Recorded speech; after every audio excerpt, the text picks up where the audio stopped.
The Galactic Combat Academy's training arena had hosted thousands of sparring matches over its 2-century existence.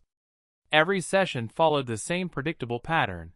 2 cadets entered the ring, exchanged a few cautious strikes, and the match concluded when one combatant yielded or the safety monitors intervened. Today's session would rewrite the Academy's entire approach to combat training.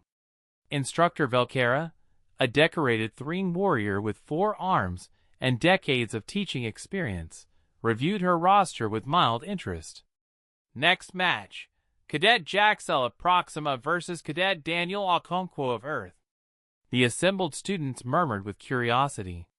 They'd heard rumors about the human, something about his planet being classified as a death world, but he seemed pleasant enough in classes. Soft skin, only 2 arms, average height by galactic standards. Nothing impressive. Jaxel entered the ring with confident grace. His crystalline exoskeleton gleamed under the arena lights, each facet reflecting his species' natural armor plating. He'd won 17 consecutive matches. This would be 18. Daniel stepped onto the mat wearing standard Academy training gear, stretching his shoulders casually. He caught Velkera's eye and smiled. Just to confirm, instructor, full contact sparring, right? Standard Academy rules? Correct, Cadet Okonkwo. Fight until yield or incapacitation. Medical teams are standing by. Velkera noticed he wasn't wearing any protective gear beyond basic padding. Would you like additional armor? Your species lacks natural plating. No thanks, ma'am. I'm good. The match began with traditional formality. Jaxel bowed, demonstrating the refined combat etiquette of his people. Daniel returned the gesture, then settled into a stance that made Velkera's teaching instincts scream warnings she didn't fully understand. His weight distribution was wrong, too low, too balanced. His hands weren't raised in any recognized defensive position. Instead, they hovered loosely near his centerline, relaxed yet somehow coiled. Jaxel struck first, a textbook jab that had ended dozens of previous matches. His crystalline fist moved with practiced precision toward Daniel's face. The human's hand snapped up with velocity that shouldn't have been possible for unaugmented biology. He didn't block. He redirected, using Jaxel's momentum to spin the larger alien off balance. Before anyone could process what happened, Daniel's leg swept through in a low arc that sent Jaxel crashing to the mat. The entire arena fell silent. Jaxel rose quickly, his pride more damaged than his body. He charged with all 4 arms extended, a devastating combination attack that required years to master. Daniel slipped between the strikes like water flowing around stones.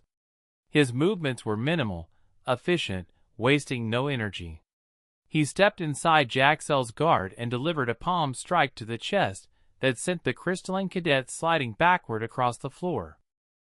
Impossible, breathed Cadet Thixera from the observation deck. Jaxel outweighs him by 40 kilos. How did? Daniel didn't wait for Jaxel to recover. He pressed forward with a combination that made Instructor Velkera's combat algorithm struggle to classify. Boxing, kickboxing, grappling. Techniques from at least 6 different human martial arts flowing together seamlessly. Jaxel managed to land one solid hit, a backhanded strike that would have shattered concrete. Daniel's head snapped to the side, and for a moment, the watching cadets thought the match was over. Instead, Daniel turned back, worked his jaw once, and grinned. Good one. Then he attacked with intensity that made the previous exchange look gentle. The match lasted 47 seconds total. It ended with Jaxel on his back, Daniel's forearm across his throat in a restrained hold that the Threen had never seen in 800 years of documented combat. Yield, Jaxel gasped. Daniel released immediately, offering his hand to help the crystalline cadet up. Good match, man. Your reach advantage is serious. Almost tagged me twice. Velkera stood frozen, her 4 arms hanging limply. Around the arena, medical teams waited uncertainly, having expected to treat the human. Cadet Okonkwo, she called out, her voice carefully controlled. Report to my office. Now! In her office, Valkera pulled up Daniel's file with growing disbelief. Your preliminary assessments classified you as average physical capability. How do you explain what just occurred? Daniel shrugged.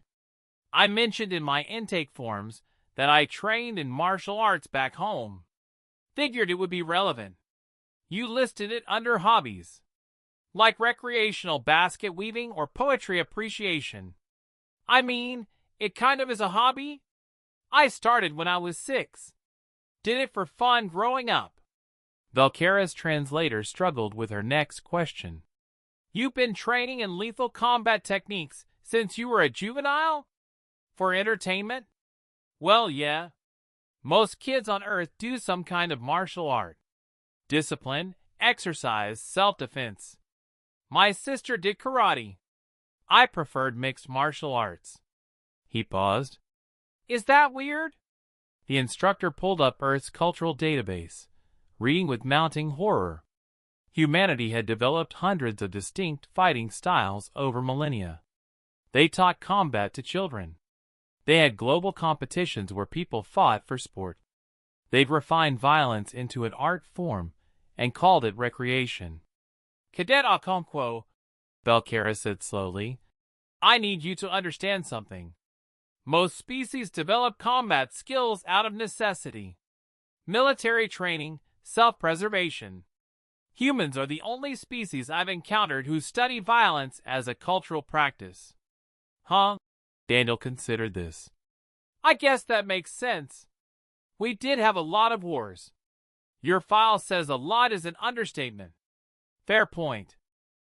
Valkera made a decision that would reshape Academy policy. I'm creating a new training classification, Human Combat Systems. You'll be assisting me in teaching advanced combat courses. Really? That's awesome. One condition. You need to warn opponents before matches. Give them the option to use protective gear. Daniel nodded seriously. That's fair. I probably should have mentioned I've been fighting competitively since high school. By evening, footage of the 47-second match had spread across the Academy's network. Applications for Daniel's new combat courses exceeded available slots within hours. The lesson was clear. When a Deathworlder says they do martial arts for fun, everyone else should probably take notes or invest in better insurance.